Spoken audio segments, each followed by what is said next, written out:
Fantastic. I think that's most of our group this afternoon. Again, thank you very much for joining us. Today we're going to be demonstrating the new electrical workers occupational licensing platform and also the continuous professional development systems. So this group today is for training providers. So if I can get you to mute if you're not speaking, that would be fantastic. Oh, I'm like, there we go. Fantastic, cool, thank you. So these two new systems, we are planning to go live with them on Monday, the 4th of October. And to support that go live, we're running a series of demonstrations this week. We'll also be providing some user guides for everyone as well. These have been drafted, but we'll be updating them at the end of the week after we've had all of these sessions. So if we've got any common questions that are being raised, we'll put those into the user guides as well.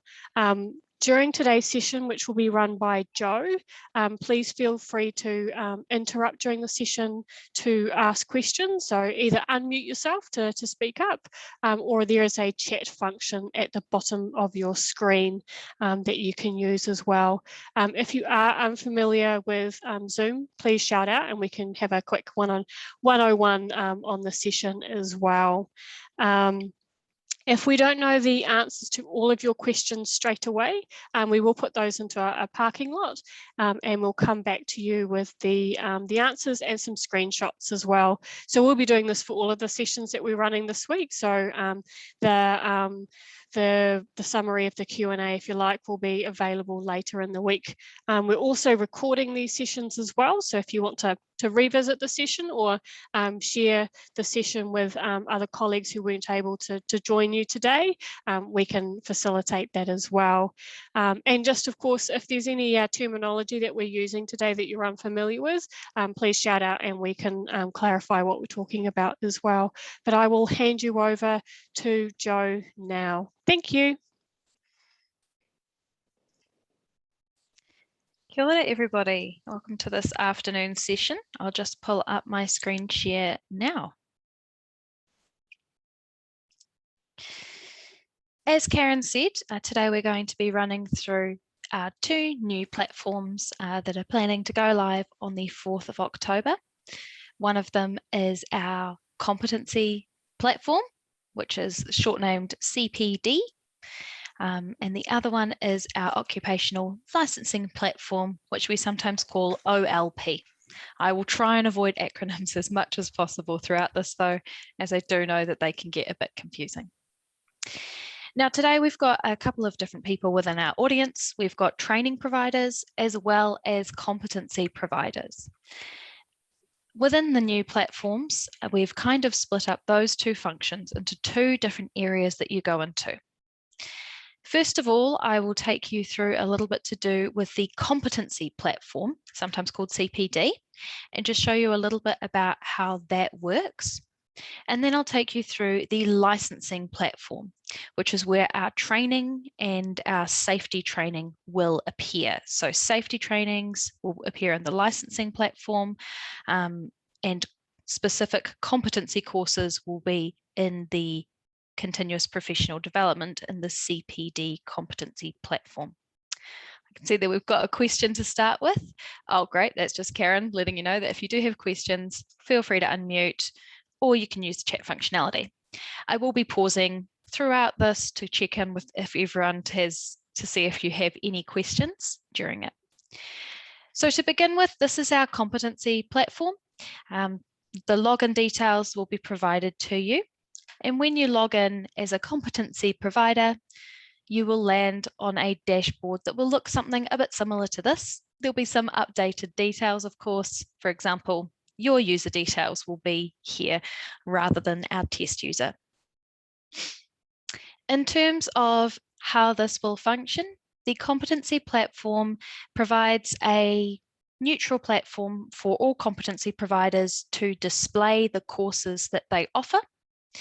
It also has a little bit more functionality than what we currently have in terms of this platform will allow practitioners, so electrical workers, to sign up for courses if the competency providers allow that function.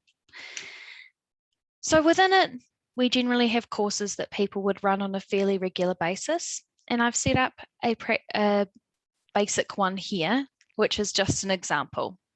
At the moment, it definitely covers very general things. We've got a placeholder picture.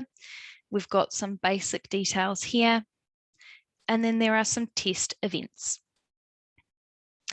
As a course provider, if you run the same course over and over again, or even just more than once, you only need to have one course page. And then for every time you run the event, run the course again, you just add an event into the list here. Within this test course, there is plenty of information provided throughout the body, and this is all editable, and your initial course will be set up to include the information that you have provided to our licensing team. If you are choosing to not use the functionality to have electrical workers sign up on their own, and you'd prefer them to sign up through your own website or through you directly, we can add messaging about that into this page so that it's really clear for all electrical workers that they can see these course details, but if they would like to book, they need to contact you or they're able to sign up below.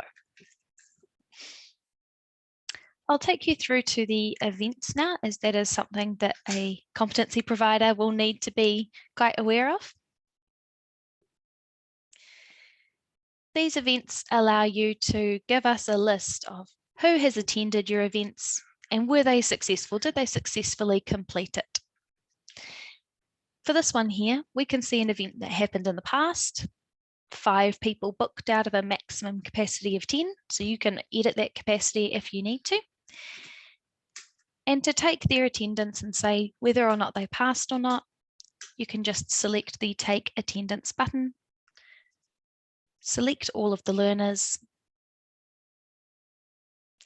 and then select what their outcome was. So if they all failed to show up, you can let us know. Or if they all attended and passed, then you can select to save that attendance. Perfect. Now their details have been updated. You can see here that we've got one here. Can everybody see that information or only the provider who runs the course? Really good question there from, I think is that Karine? I hope I've said that right. So that would just be the provider who is running that course and of course our back office staff. So the specifics of who is attending your course, that is information that you would have, not everybody else. Other course providers would be able to see that you're offering a course and that you have events on certain days, but they definitely would not be able to see the learners who have signed up for your courses. If you were managing bookings externally from the system, so if you had a personal booking system that you wanted to continue to use, you can also choose to add users yourself. There are a couple of different ways to do this. So you can just click add and then it will pop up with a search list where you can search based on their electrical worker number or their name and select add them to your course. Or there is a file upload option where you just provide us with a really simple file. It's usually a CSV, which is just one column of all of their electrical worker numbers. Hit upload and it will enroll them in this event and say, yep, they're booked in to come in on the 20th. We'll be providing further guidance on exactly how that works in our user guides. So that's the kind of basics of the competency platform and how to manage an event that you've already set up. If you were wanting to go in and add a new event, for example, you've got something else coming up soon, you can navigate this in the same way. You can go to view all events and either add an event here, or if you're using pretty much the exact same details, especially in terms of location, things like that, you can select copy the event. Then all you need to do is change the date. So I'll quickly show you how that works. It will pop up all these details here And if you needed to change them, you can click this little cog to edit and change the date. So let's say this one's actually happening on the 30th of September. You can click OK. And let's say it's not happening at 22 Test Lane. It's happening somewhere else. You can go select rooms and then just select create. So for this one here, you can either add it in as a building. So let's say it's at the town hall. And then you can say, well, how many people would be able to attend in that sort of area? Let's say 20. And then just select OK. And now it's loaded that up. So that can be exactly what you need it to be. You can provide a fair amount of detail in it if you need to get descriptive. And then you just hit Save Changes, and it will save it in as a brand new event for you there. So now we've got 3. At this stage, were there any questions?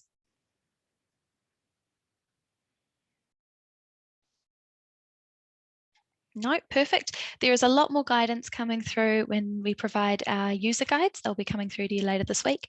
So if you do think of any questions between now and later on, anything after this session, definitely get in touch with us and we'll make sure that we can address those within the user guides so that you've got that information handy later on down the track.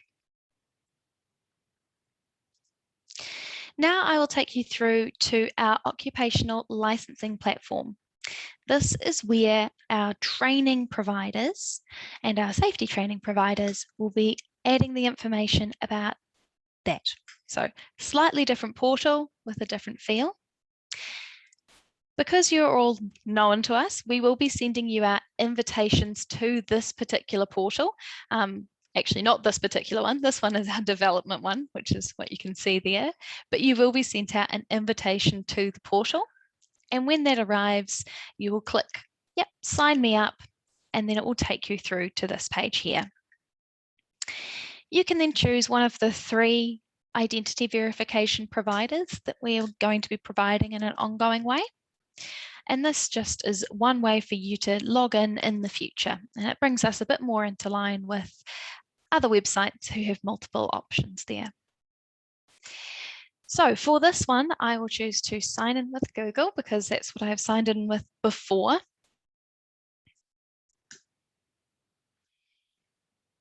will take a little while to load and then it will log me in. Oh, apologies. It is doing something rather fun for me there. I'll just get that. Oh, there we go. No, it worked. Sorry, I'm in the development portal and sometimes that means that things take a little bit longer to load and I end up with error messages. In any case, we have arrived here at the dashboard for a training provider. From here, you can see who you are logged in as. And you can also see a history of any practical assessments or safety training that are in the draft stage. So anything that you've started but you haven't quite completed yet will display here. And you'll be able to go in, edit it and submit it. If you wanted to see your historical ones, so ones that you'd already submitted, you can just choose that in the drop-down box here. So I can see here, there are a couple more that have already been submitted in the past. In fact, they've only gone through this morning, which is why they're still showing as in progress. It's the same for safety training here. It will automatically show you your draft ones that are not yet submitted. And then you can change the drop down to see things that you've already sent in. Really good question here. If there are multiple people who are going to be doing the reporting in the occupational licensing platform, we do have the capacity to set them up with separate logins that will all be associated with the same training provider. So, for example, on this page here, Bob could have 3 other colleagues who all also do this, and they can all be associated with the same overarching training provider.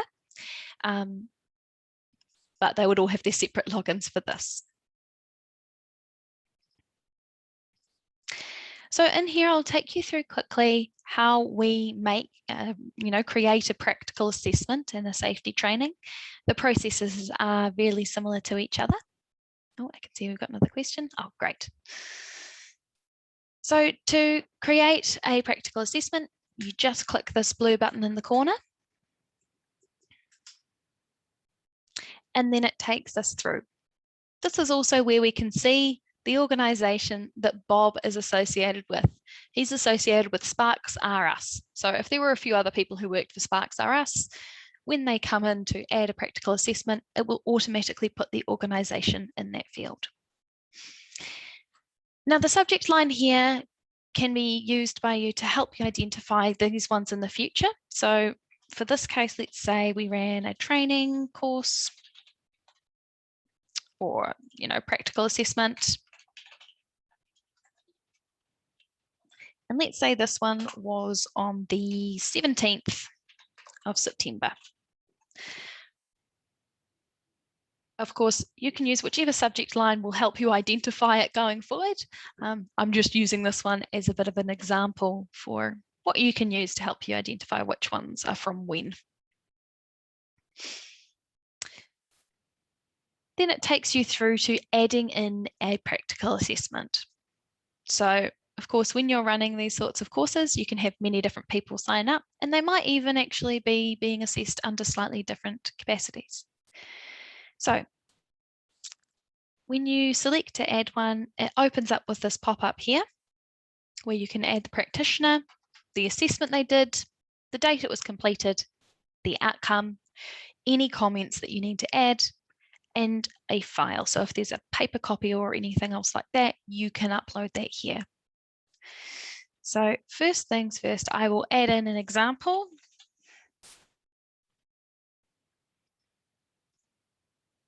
So we've got Nina, and then it will show you her practitioner ID. And let's say Nina did electrical practical assessment, stages 1 and 2. We can then pick the date the assessment was completed. So we said this one happened on the 17th, so we can add that in. And let's say she completed it. If we wanted to, we can add any notes here.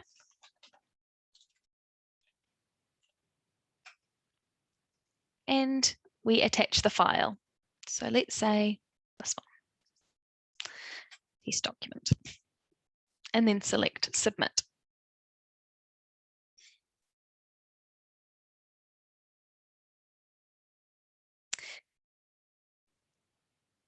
Okay, I can see we've got a question here. Can we add multiple trainees at once who did the same practical on the same date? Yes, you can. For that one there, Mary, all you'd need to do is just select add new practical assessment again here. You can add as many as you like through onto that at the same time. So each time you can add it in and add it in and add it in. And then once you select next, that's when we would proceed forward. Within the pop-up window though, you can only add one at a time. And that's because the file that we attach has to be associated only with one person. So we have to have a single pop-up window for each individual because we don't want their documents getting mixed up between each other. Saying that, it can get really quick to go through them individually though. So once you're used to it and once you've gotten the handle of it, and of course, once we're in the live system, which goes a lot faster than this one, you can go through and add things in really quickly.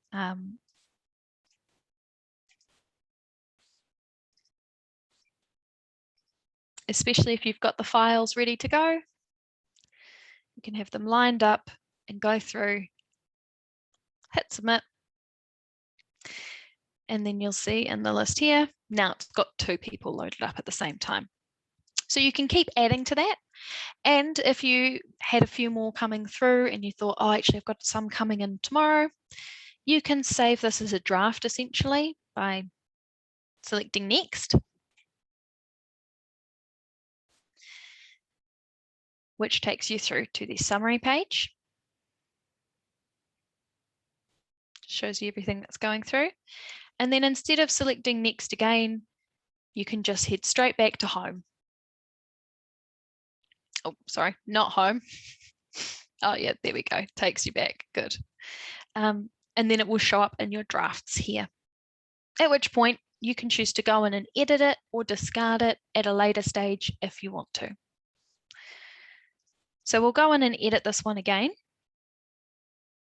and take it through. And when you do select edit, it does take you back to the beginning just so that you can review all of the information. And if you needed to, you could change the subject on it. You know, for example, if you were going to include 2 days worth of assessments rather than 1, you have that available. We can select next because we're happy with that. That's all the practical assessments we want to do today. Taking us through to the summary.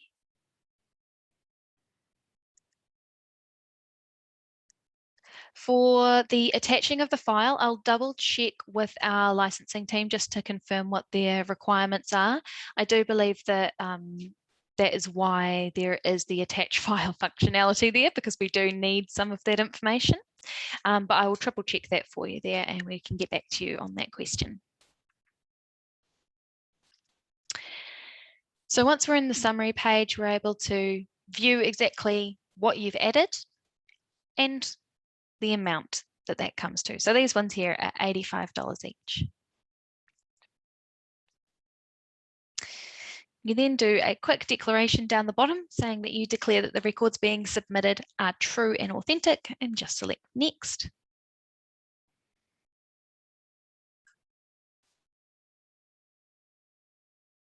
Oh, perfect. Sue has responded there for us. So the file should include both the application form and the practical record. Great, so now you're at the payment and submission page. It gives you a bit of information around what happens next. So the application is now locked because you have filled out your declaration to say, yep, that's all true, that's good, that's exactly what we said. And it will be finalized once you've made payment. So you can see here, when you select proceed to payment, it will redirect you through to our payment portal.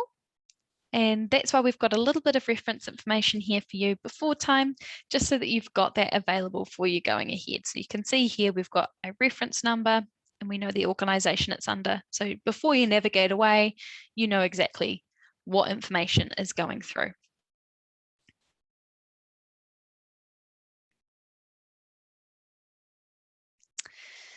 Perfect.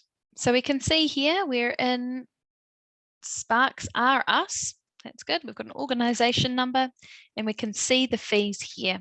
We can also see the GST and the total, and you can choose whether you're paying by a debit or credit card or internet banking. And there is the option to retain the card for future payments, which actually this time I am going to select. Now, if I select process payment, it's going to ask me for some tax invoice details. And that's because we don't have an address or an email address to send this to. To change the details, you just need to click on that blue button and then it pops up here so that you can fill things in.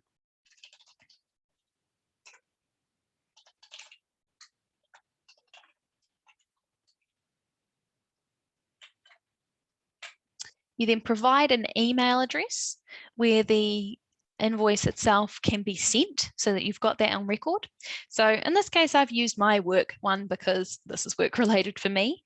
And it might be that you have a team inbox at your work that you would use for this, or a generalized email address where you would want that to be sent. But that is something that you can choose. So even if these have all already been filled out, you can still change where that gets sent as well when you are processing the payment. So if there's a specific email address that you are going to send things to, you can edit that there. Now we can select process that payment. Then we have our lovely credit card option here for us. And I will just pull out my test credit card details that we've got very handily provided.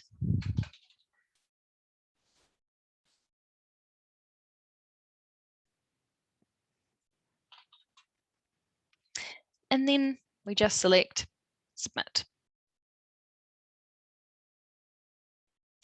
Perfect. From here, it gives you a tax invoice number, and it also says where it's been emailed to, so that you've got those records available to yourself. It then navigates you back into that portal and you can select to go to your homepage again. So are there any questions about payments at this stage?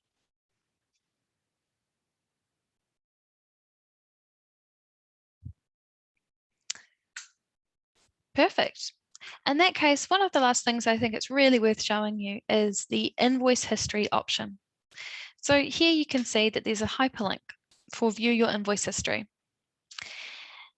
Once you click that, it will navigate you through again to the same sort of portal where you went earlier to make your payment, except this time it's got a search functionality. So you can just search for all of your transactions, any uninvoiced fees. You can also see what is available within there in terms of credit notes or refunds, if there was anything that needed to be done that way. You can also see ones that are open and or closed. So if you had your reference number, you can add those details in and find it exactly. Or if you were just looking for things within a certain calendar month, you can search for them there. In this case, I'm just going to have a look at all my transactions. When you select that, it pops up everything that you have previously paid for underneath your Bob Sparkles profile in this case. So you can see here all of these invoices with their references. You can extract all of these to a file, or you can extract them individually. Those options are available.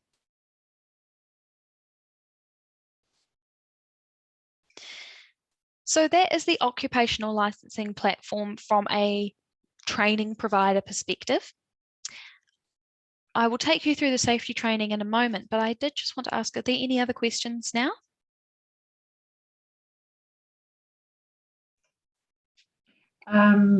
Sorry, Karen, I typed a message, but it did not get to you on time. Can you hear me? I can hear you loud and clear.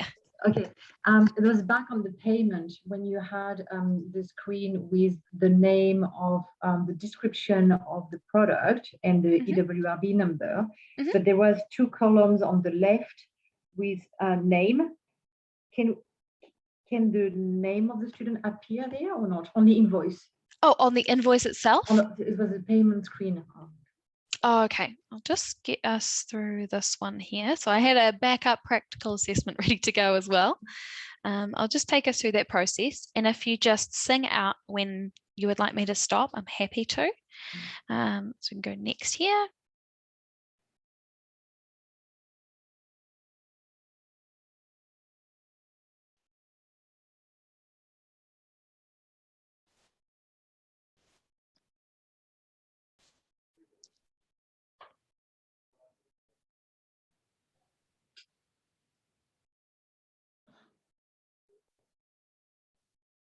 Perfect. So we've got the application number and organization detail there. Proceed to payment and submit. And now in here, is this where you are wanting to see those ones? Yeah, you see next to description on the left side, sorry, you've got name. Would the name of the student that is enrolled will appear here? No, so that will not appear there. That was contained within our, like before you go to licensing, that is usually where that is, although. It's just to identify easily when we go through quite a few students. Yeah, we've got the electrical worker number included in the description. So it's not specifically their name, but it is their electrical worker ID. So that is immediately available and visible throughout all the line items. So if you had 20, it's always the thing after the last dash that is exactly who that one's for, which I know isn't necessarily as immediately, you know, like when you glance at it, you can't see exactly who that belongs to necessarily, but they are all included there. And if we were to go back to our portal, I'll just see if it will automatically log me in, fingers crossed. Yep, it's logged us in, which is good. I don't have any in draft state, but before you do the confirmation of the the information that you've provided is true, it does give you a list which includes those practitioner names, all of the electrical worker names. It's just before you get to the actual payment screen.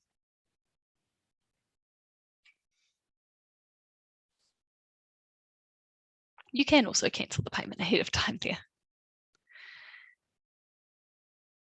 sample of the internet banking. Cool. I will see if I can get that one to go through now that I have cancelled that payment. It should hopefully allow me to redo that one.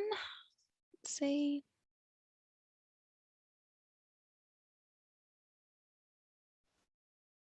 Complete the payment because we hit submit, but we haven't completed the payment on this one yet. So as you can see here, we do have the related practitioner, the qualification, and the amount all listed here.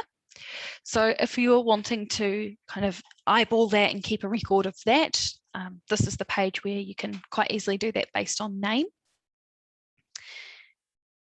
You can then proceed to payment and submit. Oh, sorry, that was the wrong one. We've already paid that one. Of course, it's not going to let us pay that again. I'll just create a fresh one because that will be a lot easier.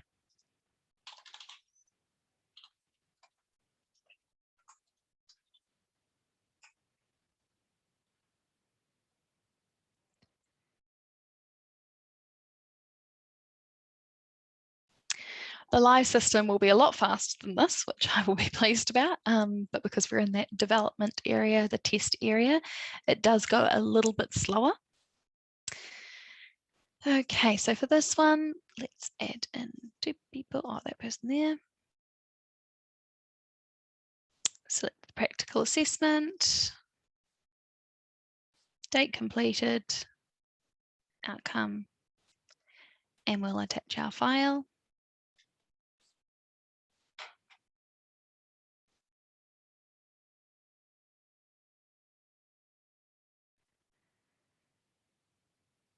Perfect.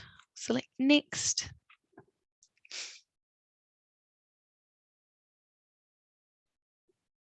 And we're on our summary page. Again, we've got all of the details here relating to the individual and their assessment, and then also relating to how much the payment is, what it's for, and who it's for. Select the declaration.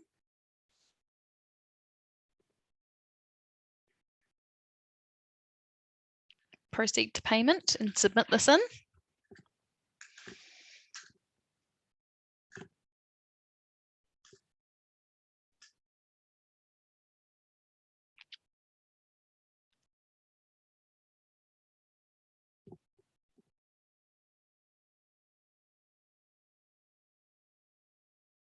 Great. So in here, if you wanted to do the internet banking, as you can see here, when I saved that card last time, it's pre-populated it. So if I wanted to, I could use it again.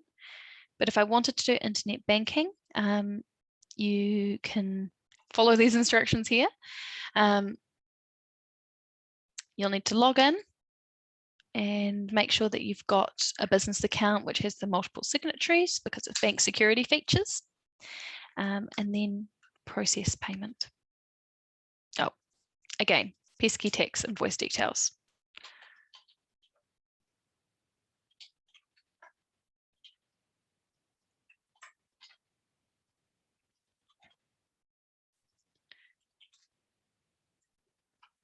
There we go. Process that now. And you can see here, you'd go through, you'd select it, make sure you've selected the terms and conditions and select next.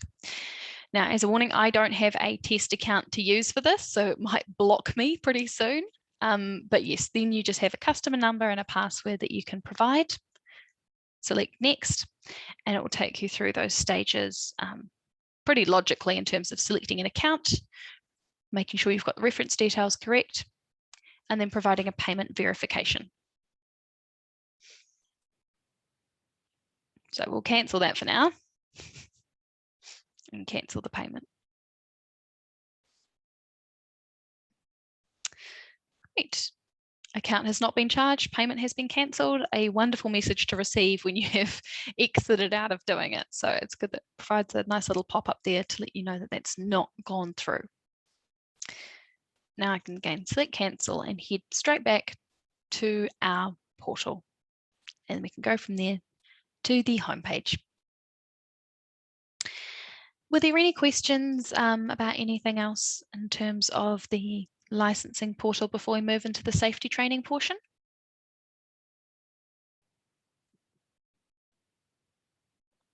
Perfect. The safety training is very similar to how practical assessments are loaded up. So we can go in and we can create a new one really easily. We just click the blue button. Again, it prompts us, it's got our organisation number there, and we can just say,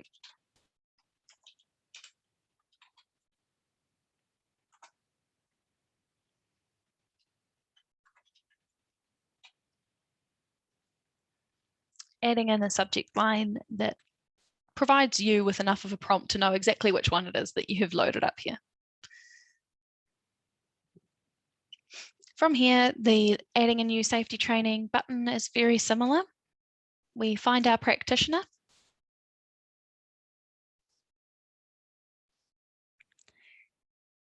We select a date that their safety training was completed. We put in a result, and there's an area for comments. And then you select submit. If you want to add more people, you just select the same process again.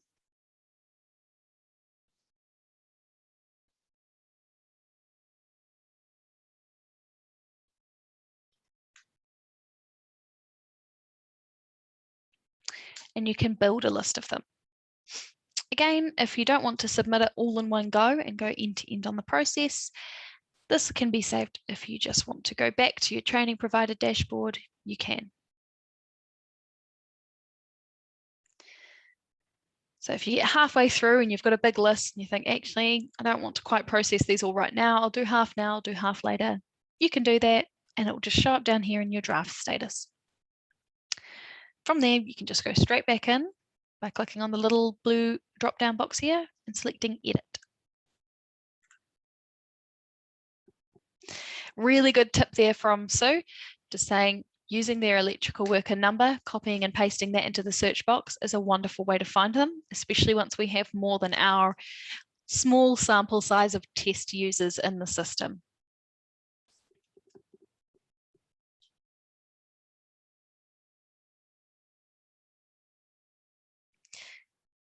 So you can see here they're added by their electrical worker number there, but if you were searching for somebody here, you can select there, select search, go EW,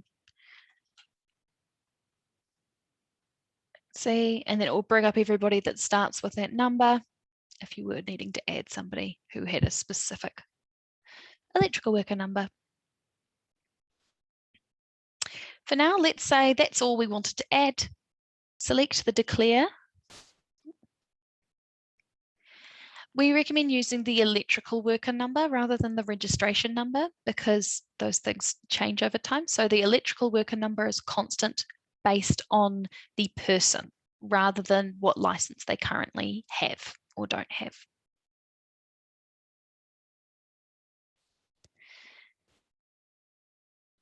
We then select submit.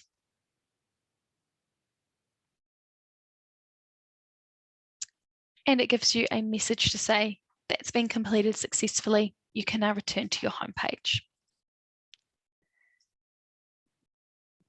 The electrical worker number, Michelle, is that what they don't have? Okay.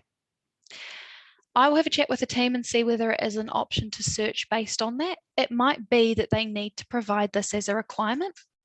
If you know who they are and you've got their registration number and the one thing that they haven't provided is their electrical worker number, you can also go to the public register and find it quite quickly.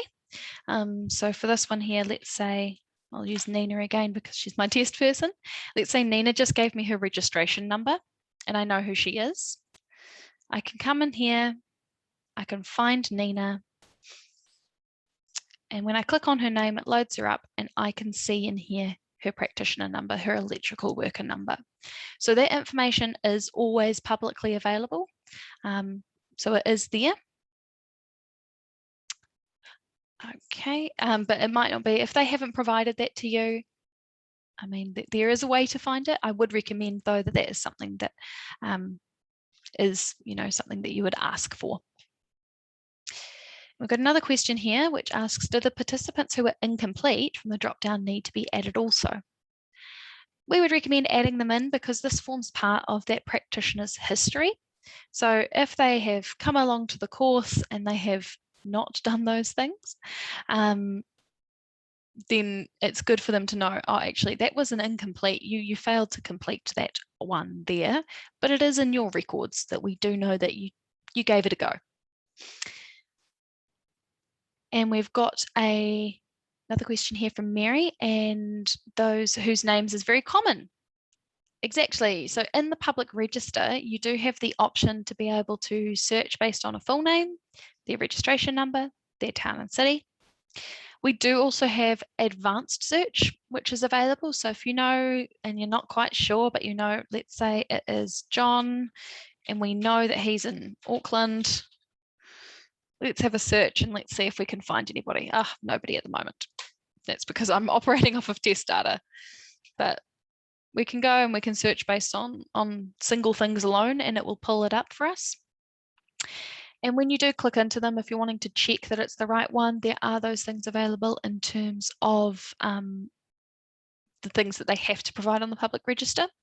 So their contact details that they have selected to be available, also any kind of history of theirs in terms of their historic licenses and registrations. So maybe they previously held one, for example, like Nina. She previously held an electrical installer registration, but that was suspended. So that's not something that she currently has. But her electrical worker number will remain constant.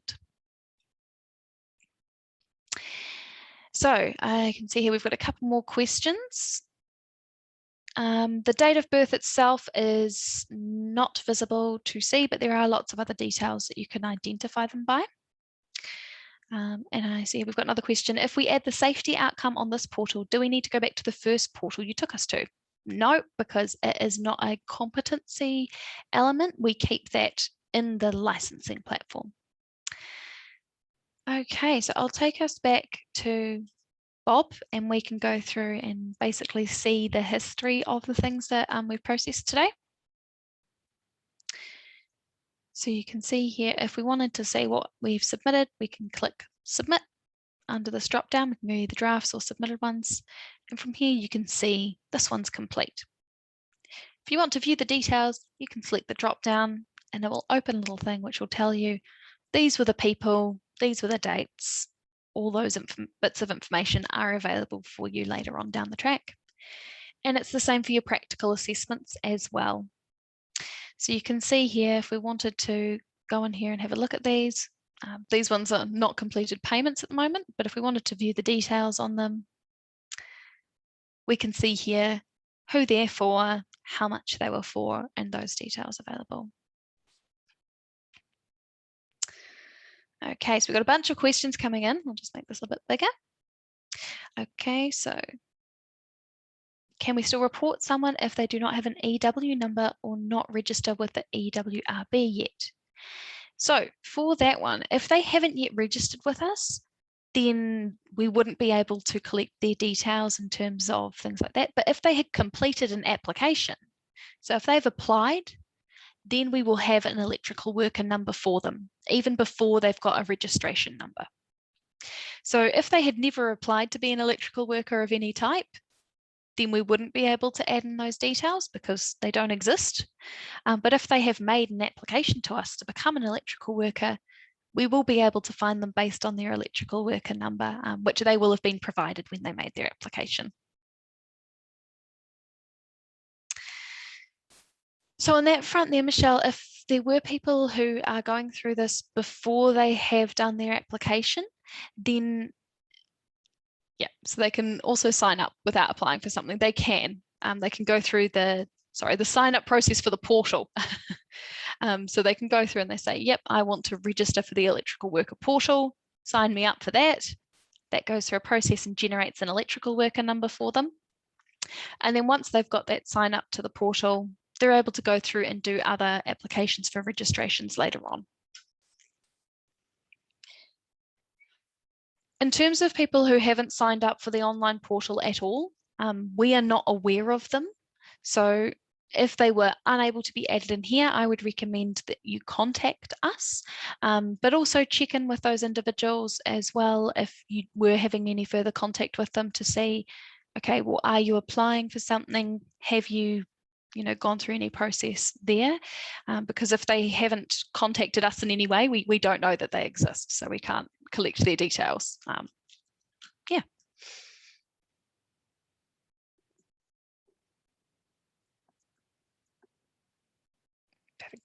So yes, in the past, there might have been a bit more helping with that. From now on, they will be able to sign up to use the online portal as a practitioner, as an electrical worker themselves. They can just request that on our website, and that will be available to them. And we are providing a bit more guidance on that in the very near future. We've got some documentation for them in terms of here's how to sign up, here's when to sign up, and all of that information will be provided out for our potential electrical workers.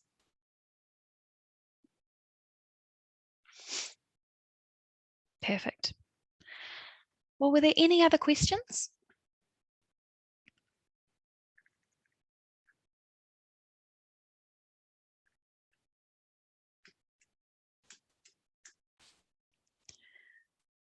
Great. Well, that's kind of taken us through to the end of that demonstration of those two platforms.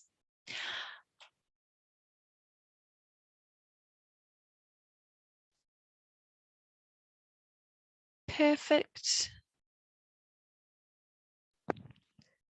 And I can see here we've got one that's come through from Kim. So back to the competency. Is that broken down with electrical safety and first aid, or are they together? They're together. Great. Sue beat me to it. Typing is a little bit faster sometimes than reading out the questions.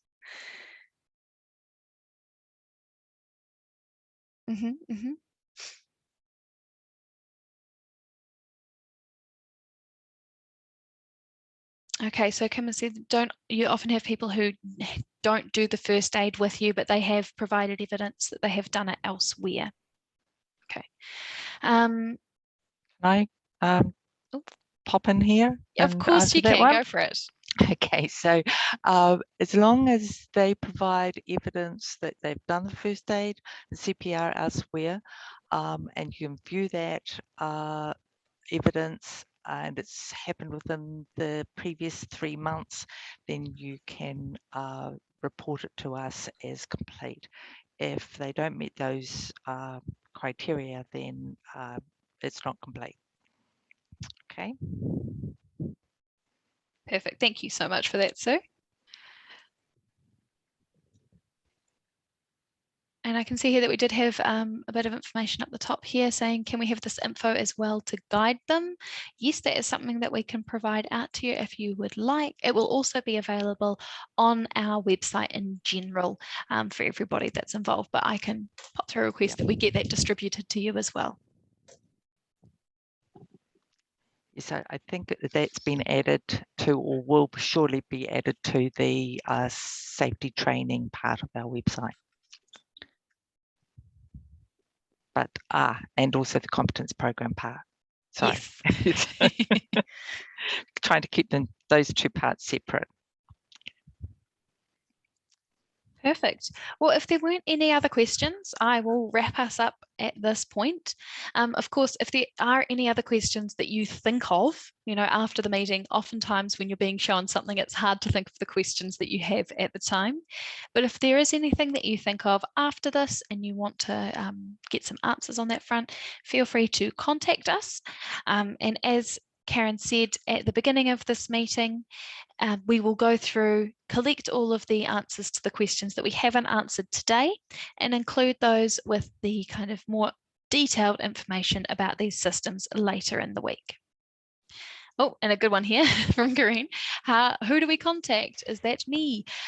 So for that one there, I'll just confirm. Karen, did you have a preference on where they contact us? If you just respond to the email invite that you received, so Sue actually sent those out, but if you respond to that, then all of those questions will come through to us. Perfect. Thanks for that, Karen. So yes, that covers off where we'll be collecting that information. And yeah, if you do have any further questions, get in touch by responding to that email. Otherwise, we will be sending stuff out later this week, which will contain much more detailed information about the systems.